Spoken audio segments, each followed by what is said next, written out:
many shops out there, it's about the return business, keeping a customer for decades. But that customer is always buying brand new vehicles with new technology on it. The one technology that's confronting a lot of shops is ADAS. Of course. If I'm a technician or a shop owner, what should I pay attention to when I pull this into the alignment bay? Okay. The first thing I'm going to do is just an external visual inspection of the vehicle. On this particular vehicle here, you can see it's got a backup camera here, and that was government mandated in 2018. This also has ultrasonic sensors here. Now, if you go up to the front of the vehicle, you're going to find ultrasonic sensors here. You'll also find a forward-looking camera in the grille and a windshield-mounted camera for lane departure.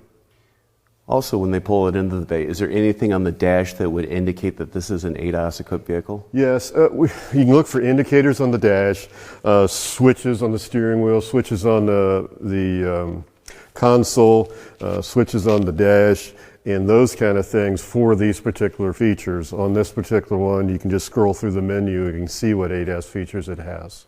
Also, once it's on the alignment rack, you've got the system set up. Is there anything else they need to be paying attention to on the alignment console?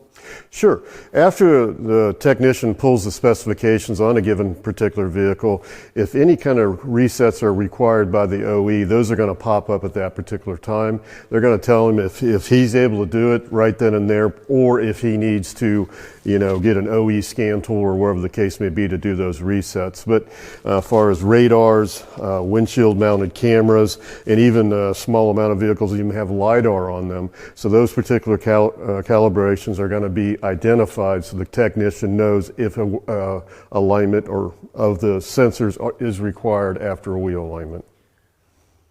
For the customer, once you perform these procedures on their new vehicle to them, what can be presented to the customer to say, hey, this is what we did on your car, this is what we calibrated, right. Here's some new technology? Okay.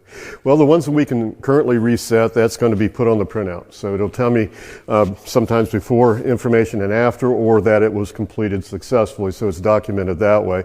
If they use a different scan tool, that can also usually be sent to a printer too. Okay, so it is documented, and we highly recommend on any kind of vehicle that is equipped with ADAS that you do document the calibrations.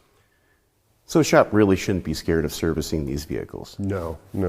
As time goes on, they seem to be getting a little easier and easier. First starting out, of course, there's going to be a bit of a learning curve with it, but it does get, with practice, repetition, it does get easier. Thanks, Dave. You bet.